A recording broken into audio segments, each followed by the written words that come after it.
Bien, jóvenes, el principio de esto entonces es, esta es la muy famosa reflexión de Theodosius Dobzhansky, un hombre de profunda vocación espiritual, concretamente religiosa, y aún así, en un ensayo muy lindo que lleva ese nombre, que lo van a tener en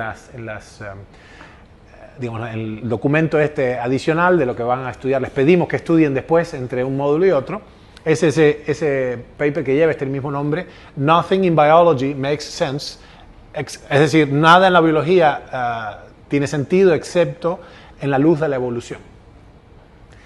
Y dice Teilhard de Chardin, termina diciendo, un tipo que fue muy influyente para su generación, era un creacionista. ¿Vieron esta dinámica entre los creacionistas y los evolucionistas? Teilhard de Chardin era un creacionista, solamente que pensaba que la creación procede en este planeta por medio de la evolución. Es la manera en que la divina inteligencia creadora fabrica las cosas en los universos manifestados a través de leyes evolutivas y de mecanismos completamente materiales. Interesante idea. Bueno, pero ¿por qué esto? Miremos desde el inicio de esta historia, en un mundo entonces bombardeado por múltiples fuerzas, en un mundo que recién está empezando a aquietar sus aguas y a enfriarse, y ahí entonces sucede algo que un experimento brillante basado en las ideas de Oparin, este ruso genial Oparin,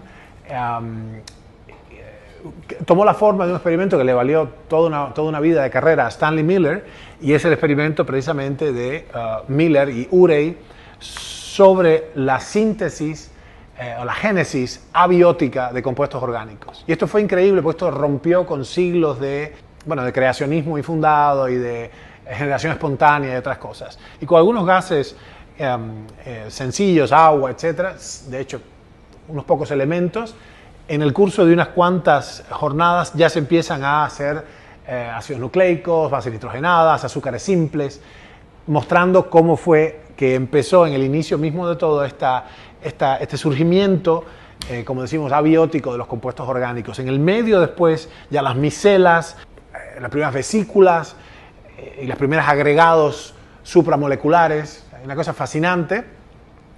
En el medio no importa, ahí intencionalmente corrí este gráfico está entero en uno de los últimos artículos, el de endosimbiosis creo, pero no quería que viéramos la parte del desarrollo de la escala evolutiva, sino el gap que hay ahí.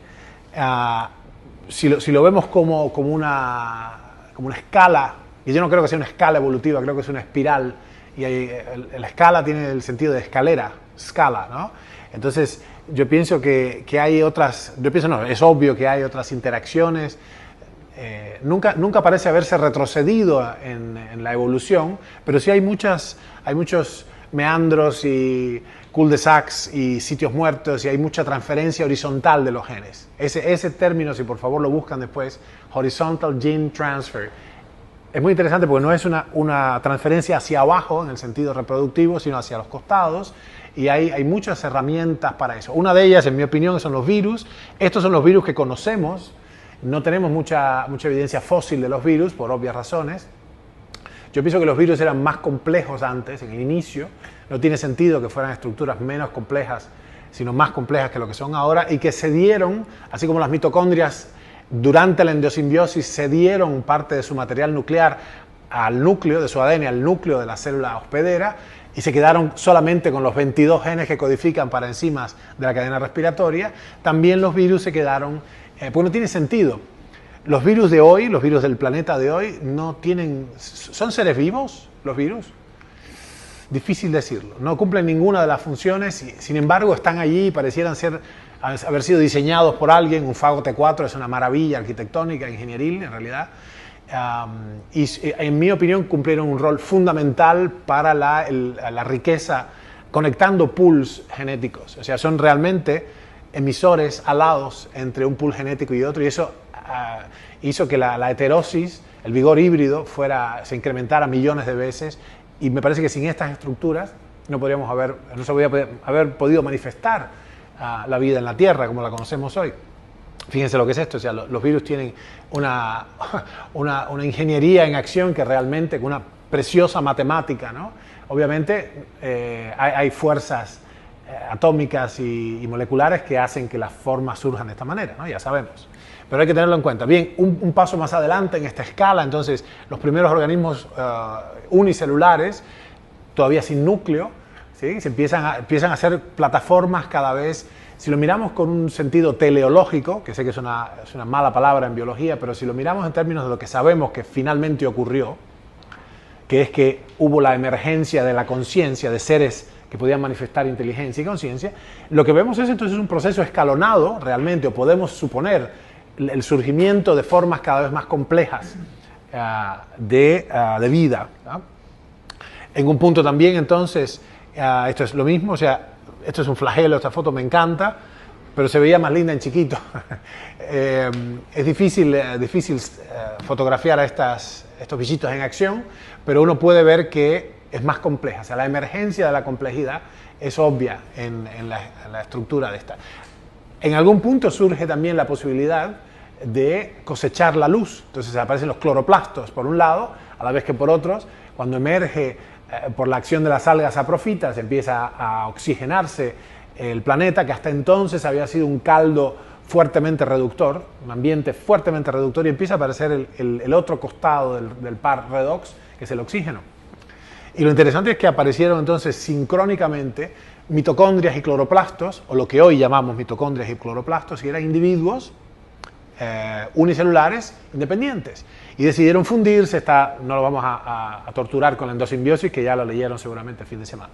Todos leyeron endosimbiosis, ¿sí? Ok. Lo mismo del otro lado, el lado de más animal, ¿no? Entonces, pudiendo cosechar luz, lo que más quiero hacer es quedarme quieto, obviamente, ¿no?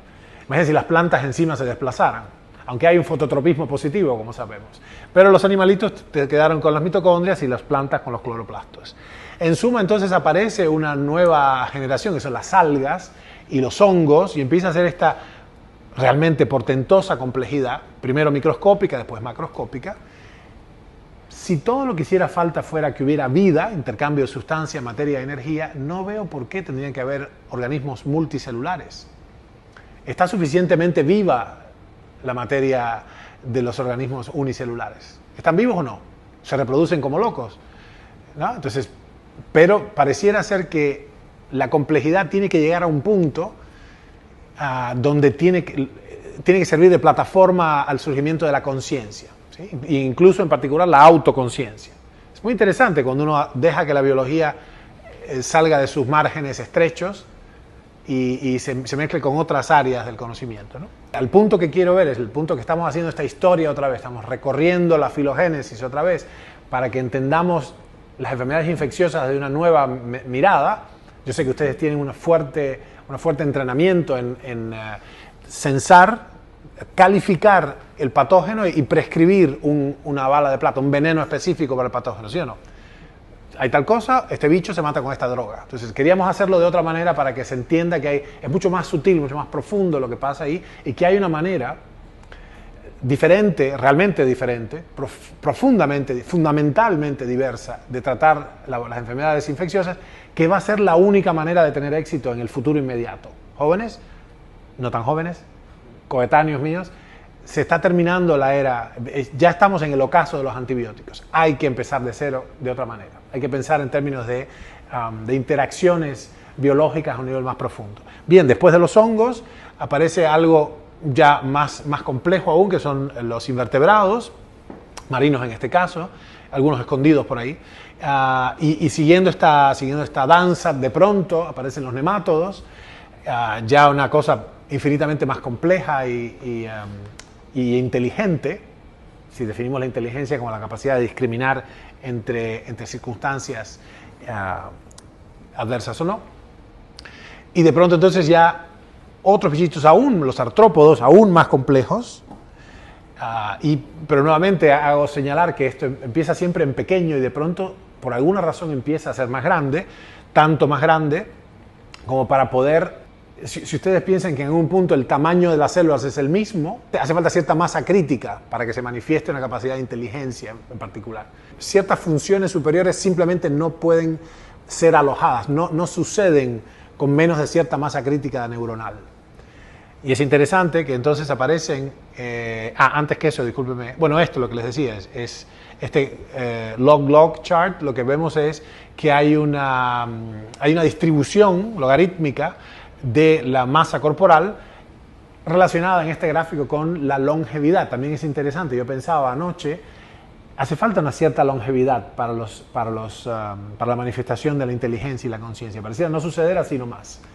Es decir, tenemos mucho para aprender, ¿no? Hay mucho para hacer. Es interesante notarlo. Fíjense, no sé si ven desde ahí, pero estas múltiples, esto es un super algoritmo, un super árbol algorítmico, que yo no estoy seguro de que refleje verazmente las interacciones entre las especies. De hecho, estoy seguro de que no las representa, porque otra vez es la idea del árbol de la vida, una idea muy antigua para nosotros, ¿no? Son muy profundas y antiguas estas ideas, alquímicas incluso.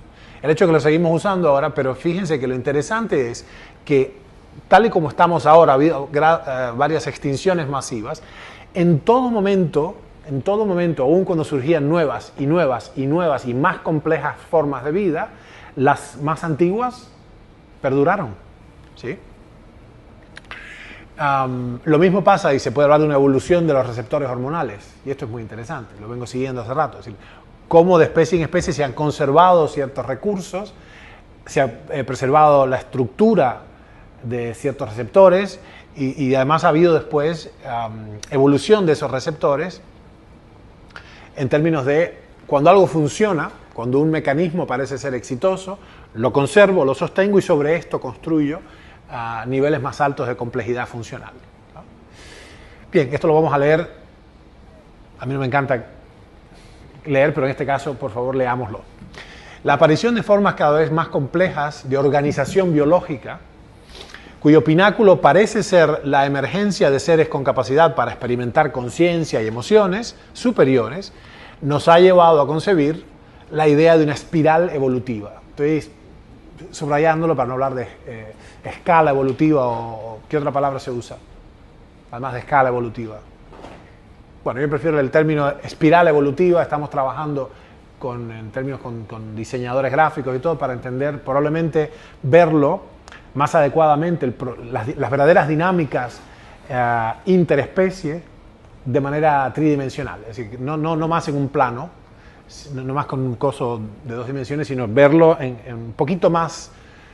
Probablemente le falta una cuarta dimensión a eso, que es la evolución en el tiempo, ¿no? Pero por lo menos en 3 dimensiones, esa espiral evolutiva.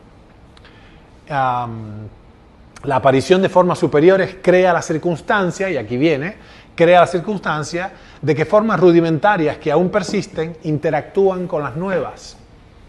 Y aquí es donde la mula tumbó a Genaro. ¿Pero por qué? Aquí es donde se deshace un poco digamos, el asunto del propósito, ¿no? Que ya les digo, muchos científicos que yo conozco, que de hecho son gente con inclinaciones espirituales, se cuidan muchísimo de decir que tiene un sentido y un propósito las cosas en la biología. Como a mí me vale madre, porque no tengo que responder ante ninguna entidad, un alma mater o lo que fuere, me doy el permiso de pensarlo de la manera que se me antoje, o de varias maneras que se nos antoje, para tratar de ver de alguna manera algo que no habíamos visto antes. Fíjense una cosa. Resulta que entonces los virus interactúan con las bacterias, interactúan en el peor sentido posible. No eran unos antes de otros, bueno, resulta que actúan y de hecho los matan. Los bacteriófagos dan cuenta de, hey, el 40% de todas las bacterias del océano mueren todos los días. Todos los días se liquida 4 de cada 10 bacterias en el océano, ¿no? Son quintillones de organismos unicelulares. Los virus atacan las bacterias atacan las plantas, está claro. Los hongos atacan a los insectos. Esto es tremendo. Hay cosas que pasan acá, hasta que no los vemos no lo podemos creer. Hay de hecho, este es un hongo en particular, Ophiocordyceps unilateralis se llama. Este hongo produce una hormiga zombie, y esto ha sido filmado en gran detalle. Es una asquerosidad, le sale del cuerpo. Pero fíjense lo que hacen, lo fuerza, enloquece, le sale en el tejido nervioso central. El hongo enloquece a la hormiga, la hace subirse en una hoja en el reverso de la hoja, cabeza abajo, la hace morder, dar una mordida definitiva, se llama the bite, una mordida definitiva, hacer un lockdown de las mandíbulas y ahí se queda y muere. Entonces el hongo echa a crecer este tallo donde están todas las esporas. Las esporas llueven sobre otras hormigas forrajeras que van ahí, que continúan su ciclo y terminan haciendo esto. Es decir, el hongo, qué asquerosidad, los hongos, esto es demencial, usan como un puppet master, como un, ¿cómo se dice?, como un titiritero, usan para sus propósitos reproductivos a otra especie. ¡Auch! ¿Entienden en qué mundo hemos estado durante los últimos 3.600 millones de años? Los hongos colonizan a las personas también. ¿Ok? Esto es tremendo. Sabemos, hay una serie de hongos y cosas y levaduras y cosas que crecen en nosotros, más allá de la endosimbiosis y de los comensalismos que se dan, que son alianzas ancestrales, no solo las mitocondrias, esas están dentro de nuestras células, pero ya vamos a hablar del microbioma y todo.